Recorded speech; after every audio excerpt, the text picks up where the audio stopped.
પંચાયત સમાચાર 24 માં આપનું સ્વાગત છે। પ્રાકૃતિક ખેતીથી દાહોદના ખેડૂતને મળી સફળતા। ગાય આધારિત ખેતીથી વાર્ષિક 1 લાખથી વધુની આવક। દાહોદ જિલ્લાના સંજેલી તાલુકાના ચાકીસણા ગામના એક ખેડૂતે પ્રાકૃતિક ખેતી અપનાવીને સફળતાની નવી મિસાલ કાયમ કરી છે।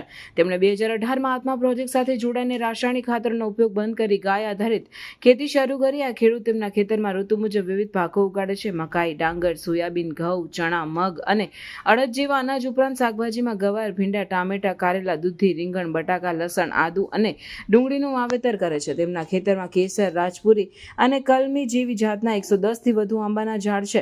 આ ઉપરાંત 45 જામફળ, 10 આંબલી, 5 સરગવા, 10 ચંદન અને ફણસના ઝાડ પણ છે। શિયાળામાં જામફળ અને ઉનાળાના કેરીની વેચાણથી સારી આવક થાય છે।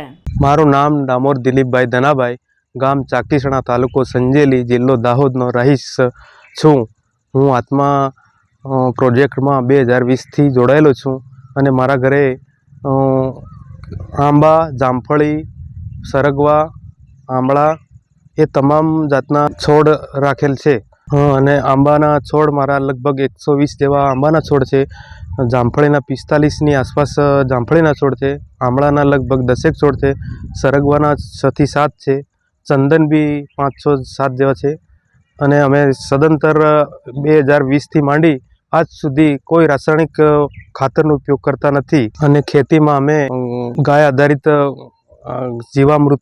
ઘન જીવામૃતનો ઉપયોગ કરીએ છીએ। અમે કોઈ પણ જાતનો રાસાયણિક ખાતરનો ઉપયોગ કરતા નથી। દરેક ખેડૂતોને વિનંતી છે કે પ્રાકૃતિક ખેતી તરફ વળે તેવી મારી દરેક ખેડૂતોને નમ્ર વિનંતી છે।